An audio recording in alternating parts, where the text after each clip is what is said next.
Kisah seram hantu air. Cerita kali ini berlaku ketika kami sekeluarga masih duduk di rumah lama. Masa tu dalam tahun 1995 atau 1996 kalau tak silap.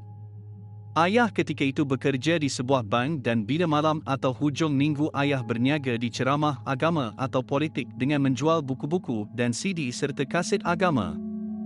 Kehidupan masa ni sederhana, tapi seronok. Kalau cuti sekolah kami akan ikut ayah berniaga. Nanti ayah akan bagi kami duit untuk beli apa-apa yang kami nak di kedai jualan yang lain. Walaupun aku tak faham apa yang orang tu bahaskan dalam ceramah tu tapi best sebab suasana macam pesta.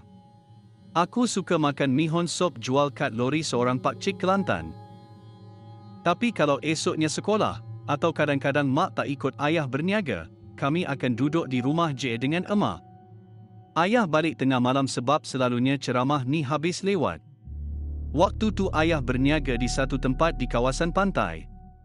Masa tu yang aku ingat hujan lebat, aku assume tempat ayah berniaga tu pun hujan jugalah. Dalam jam 2 pagi aku tersedar ayah balik. Aku dengar enjin van ayah dimatikan dan bunyi pintu dibuka. Kemudian aku nak sambung tidur macam biasa. Baru aku nak mula bermimpi, sekali lagi aku tersedar tapi aku tak pasti jam berapa. Dan yang peliknya aku dengar bunyi enjin van ayah aku. Dan juga bunyi pintu rumah dibuka. Mata aku masa ni terus segar sebab aku fikir kenapa aku dengar ayah balik 2 kali. Aku cuba sedapkan hati. Mungkin ayah dah balik tadi tapi keluar semula untuk selesaikan sesuatu kod. Masa tu belum ada kedai 24 jam, kedai burger atau mamak yang buka 24 jam rasanya. So ayah bukan keluar beli barang atau makanan yang aku pasti. Dalam berfikir-fikir tu last aku tertidur juga. Sebab ngantuk dan esok sekolah.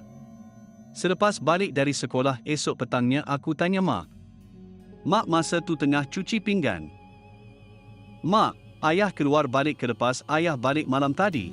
Nasi lauk sambal ikan cencaru favorit aku suap masuk mulut. Taklah, jawab mak aku ringkas. Tapi akak dengar bunyi van ayah 2 kali and 2 kali tu juga dengar bunyi pintu dibuka. Aku masih lagi menyoal sambil hirup air sirap tawar.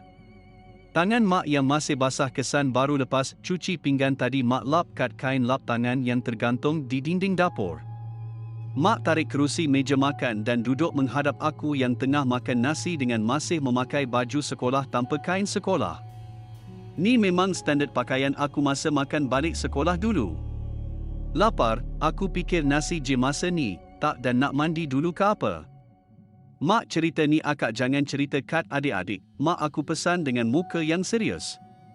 Aku angguk suspend. Mak pun rasa ayah balik 2 kali adus tiba-tiba rasa tersangkut nasi kat tekak aku ni ha. Air sirap tawar aku teguk lagi.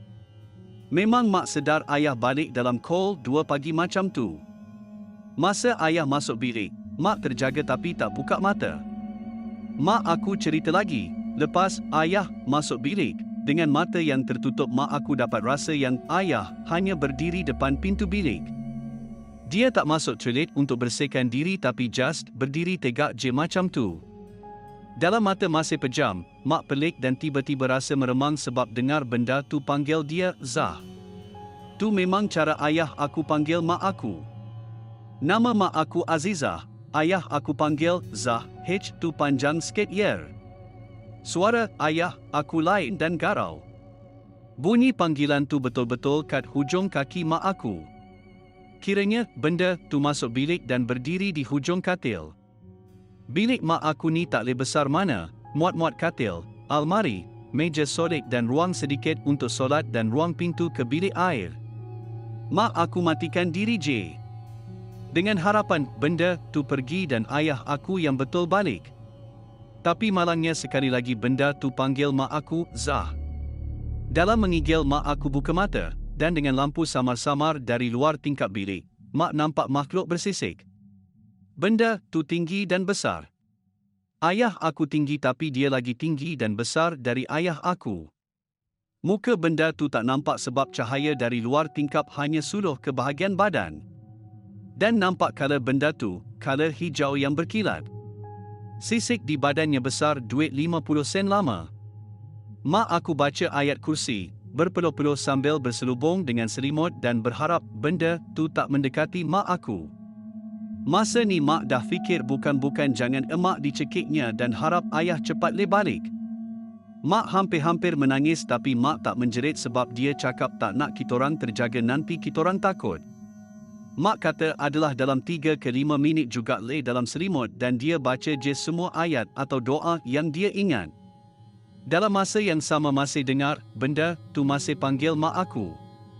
Tak kuat tak perlahan, tapi cukup untuk merenggut sisa keberanian mak aku. Gitu.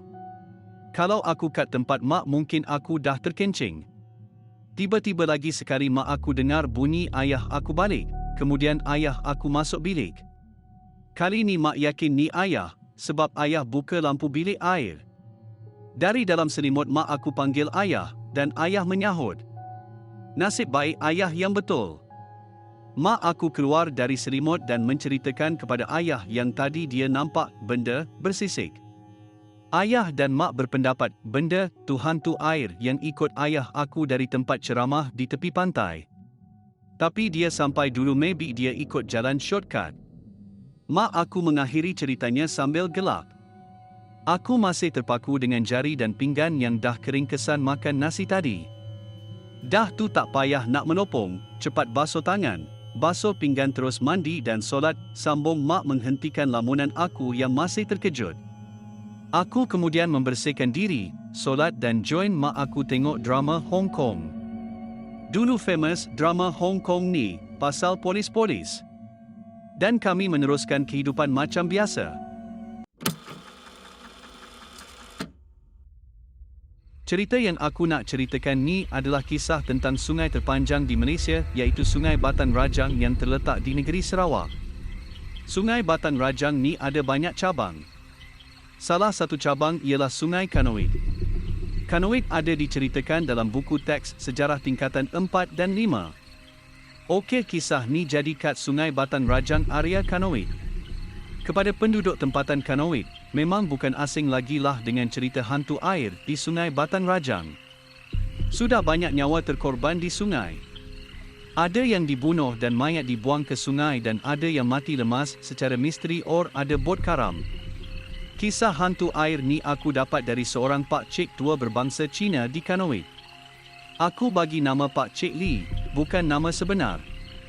Jadi Pak Cik Lee ni hobinya memancing. Memang dari kecil hingga tua sudah tabiatnya memancing ikan di Sungai Batan Rajang setiap petang atau malam. Dia akan turun ke area berpantai berhampiran dengan jeti untuk memancing. Jeti masih jeti yang lama yang tak ada apa safety feature. Sekali kau turun jeti bawah tu kawasan pantai berpasir. Pak Cik Lee ni tiap kali memancing memang akan bawa geng. Tapi malam tu geng dia semua tak boleh turun memancing. Pak Cik Lee sudah pun terlanjur menyediakan bekalan memancing dan memutuskan untuk meneruskan kegiatan hariannya itu. Pak Cik Lee masa tu memang tahu yang sungai tu berhantu melalui cerita dari mulut ke mulut masyarakat di situ. Memang ditegah untuk berseorangan di tebing sungai atau kawasan sungai. Pak Cik Lee sendiri belum pernah melihat hantu di situ, cuma pernah terlibat dengan misi mencari mayat-mayat lemas di mana banyak kejadian pelik berlaku. Misalnya pencarian mayat lemas mengambil masa berjam-jam di lokasi sehinggalah pihak bomba hampir menyerah kalah. Ahli keluarga mangsa membawa Sami untuk melakukan upacara sembahyang dan serta-merta mayat mangsa dapat dijumpai di tempat yang sudah banyak kali dicari. Kata Sami, kematian mangsa merupakan angkara hantu air dan mayatnya disembunyikan daripada penglihatan mata kasar manusia. Okey, kembali ke cerita Pak Cik Lee memancing. Malam tu kira-kira dalam pukul 9 malam pasar Kanoid banyak yang sudah tutup. Walaupun masa tu hampir semua kedai dah tutup tapi keadaan tak sunyi sangat.